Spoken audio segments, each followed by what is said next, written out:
Hello everyone. इस video में हम बहुजीनी वंशानुगति यानी कि पॉलीजेनिक इनहेरिटेंस के बारे में जानकारी प्राप्त करेंगे। इससे पहले वाला जो वीडियो था उसमें प्रभावितता को हमने समझा था। उसमें एक जीन कई लक्षणों का निर्धारण कर रहा था, ये उससे विपरीत है। यहाँ पर एक लक्षण कई जीनों के द्वारा उत्पन्न होता है। तो जब एक लक्षण एक से अधिक जीनों द्वारा नियंत्रित होता है तो उसे बहुजीनी वंशानुगति या पॉलीजेनिक इनहेरिटेंस कहते हैं। अर्थात एक लक्षण उसको उत्पन्न करने के लिए कई जीनों की आवश्यकता होती है। बहुजीनी वंशानुगति के जो उदाहरण है, मनुष्य में है त्वचा का रंग। मनुष्य में त्वचा का रंग है वो कई जीनों के कारण उत्पन्न होता है, जिससे त्वचा केवल गोरी और काली ही नहीं होती, बल्कि मनुष्य में त्वचा के अलग अलग शेड्स पाए जाते हैं। कोई इंसान गोरा होता है, कोई कम गोरा होता है, कोई सांवला होता है या काला होता है। तो यहाँ पर लक्षण एक है त्वचा का रंग, लेकिन ये कई जीनों से मिलकर उत्पन्न होता है। दूसरा जो पॉलीजेनिक इनहेरिटेंस का उदाहरण है, मनुष्य में आँखों का रंग भी है, मानव की जो हाइट है वो भी इसका उदाहरण है। यदि हम प्लांट्स में देखें तो फूलों का जो रंग है वो भी कई जीनों से उत्पन्न होता है। उदाहरण के लिए हम फूलों के रंगों की वंशानुगति को समझते हैं कि यहाँ पर एक लक्षण है फूलों का रंग, जो कि दो प्रकार के जीनों के द्वारा उत्पन्न होता है, R1 जीन और R2 जीन। जीन दो हैं और इनके जो एलील हैं, R1 के एलील है capital R1 small r1, R2 gene के एलील हैं कैपिटल R2 स्मॉल r2, यानी टोटल 4 एलील हैं। ये 4 एलील मिलकर एक ही लक्षण को उत्पन्न करते हैं। तो यहाँ पर हम एक लाल फूल वाले पौधे और एक सफ़ेद फूल वाले पौधे में क्रॉस करवाते हैं। इस लाल रंग के लिए दो जीन उत्तरदायी हैं, R1 और R2। सफ़ेद रंग के लिए दो अप्रभावी जीन उत्तरदायी हैं, स्मॉल r1 और स्मॉल r2। तो लाल रंग के फूल का जीनोटाइप होगा capital R1 capital R1 capital R2 capital R2। इसका क्रॉस करवाते हैं small r1 small r1 small r2 small r2। तो जब हम लाल फूल वाले पौधे और सफ़ेद फूल वाले पौधे का क्रॉस करवाते हैं तो हम जानते हैं कि F1PD में गुलाबी फूल वाले पौधे प्राप्त होते हैं, यानी capital R1 small r1 capital R2 और स्मॉल r2। इन पौधों में गुलाबी फूल उत्पन्न होते हैं। जब इसमें हम युग्मक बनाएंगे तो 4 प्रकार के युग्मक प्राप्त होते हैं, capital R1 capital R2 capital R1 small r2 small r1 capital R2 और स्मॉल r1 स्मॉल r2। ये नर युग्मक है और मादा युग्मक भी ठीक इसी प्रकार के बनते हैं। अब हम इन युग्मकों में स्वनिषेचन करवाते हैं तो हमें F2 जनरेशन प्राप्त होती है। इसके लिए हम इस चेकर बोर्ड को देखते हैं। एक तरफ हम नर युग्मक रखेंगे, एक तरफ हम मादा युग्मक। अब हम इनको क्रॉस करवाएंगे तो capital R1 capital R1 capital R2 capital R2। इसका हम इससे करवाएंगे तो capital R1 capital R1 capital R2 small r2। अब इसका हम तीसरे नर युग्मक से करवाते हैं तो capital R1 small r1 capital R2 capital R2।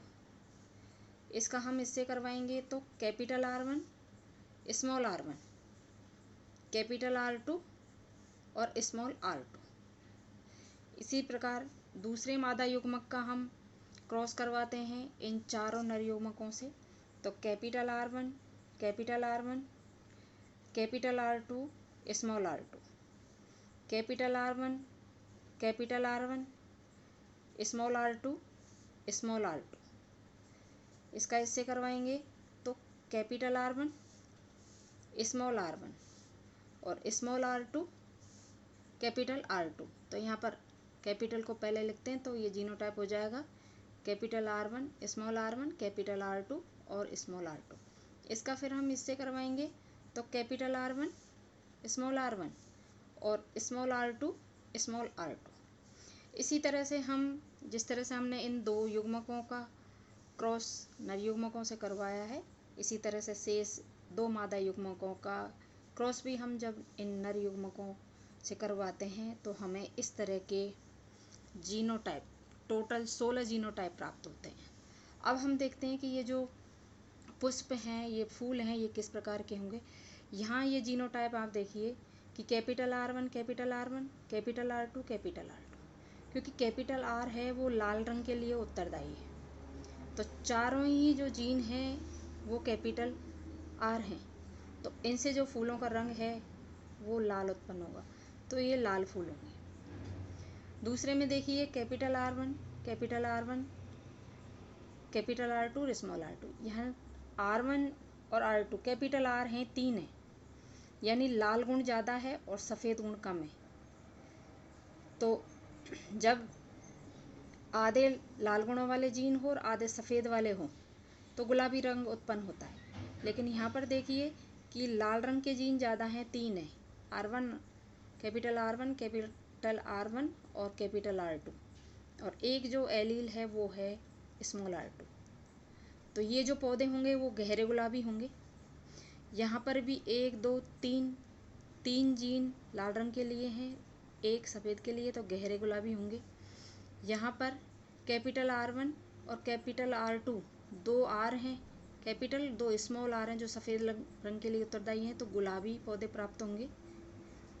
इसी प्रकार यहाँ पर देखिए R1, capital R1, capital R1, capital R2, small R2, 3 gene लाल रंग के लिए हैं तो गहरे गुलाबी होंगे। यहाँ पर 2 कैपिटल R है, 2 स्मॉल R हैं तो गुलाबी। यहाँ पर 2 कैपिटल हैं, 2 स्मॉल R हैं तो भी गुलाबी। यहाँ पर देखिए इसमें कैपिटल R लाल रंग के लिए जो जीन है वो 1 है, जबकि सफ़ेद रंग वाले जो जीन है वो 3 है, small R1, small R2, small R2, यानी सफ़ेद रंग का गुण ज़्यादा है और लाल रंग का कम। तो इस प्रकार के जो फूल होंगे वो हल्के गुलाबी होंगे। यहाँ पर ये 1, 2, 3 कैपिटल R है तो गहरे गुलाबी। ये जो पौधे होंगे ये गुलाबी होंगे, ये भी गुलाबी होंगे। ये जो हैं ये हल्के गुलाबी होंगे। यहाँ पर 2 कैपिटल R है और 2 ही स्मॉल R है, यानी आधे आधे हैं तो गुलाबी होगा पुष्प का रंग। यहाँ पर ये हल्के गुलाबी, ये हल्के गुलाबी, और इन 16 में से एक पौधा ऐसा होगा जिसमें टोटली सफ़ेद फूल आएंगे। तो इस चेकर बोर्ड को देखने पर हमको ये पता चलता है कि लक्षण एक ही है, फूल का रंग, और जिसको 4 प्रकार के एलील हैं वो मिलकर उत्पन्न कर रहे हैं। तो और जो इसका फिनोटाइप जो अनुपात आता है, जो बाहर से जिस तरह के फूलों का रंग दिखाई देता है, तो यहाँ हमने देखा इस चेकर बोर्ड से पता चलता है कि केवल एक फूल है वो लाल रंग का है, 4 फूल गहरे गुलाबी हैं, 6 फूल गुलाबी हैं, 4 फूल हल्के गुलाबी हैं और 1 फूल सफ़ेद रंग का है। इस प्रकार एक जो रंग है उसके अलग अलग शेड्स हैं, लाल से लेकर सफ़ेद के बीच में। लाल से थोड़ा कम लाल है वो गहरा गुलाबी होगा, उससे और कम होगा वो गुलाबी होगा, जिसमें लाल और सफ़ेद के दोनों के बराबर गुण हैं। हल्का गुलाबी, इसमें सफ़ेद के गुण ज़्यादा हैं और लाल के कम, और ये पूरी तरह सफ़ेद है। इस प्रकार इसका जो फिनोटाइपिक अनुपात है या जीनोटाइपिक अनुपात है वो 1:4:6:4:1 आता है। तो इससे हमको ये समझ में आता है कि एक लक्षण है वो एक से अधिक जीनों द्वारा नियंत्रित होता है। तो इसी घटना को हम बहुजीनी वंशानुगति यानी पॉलीजेनिक इनहेरिटेंस कहते हैं। Thank you.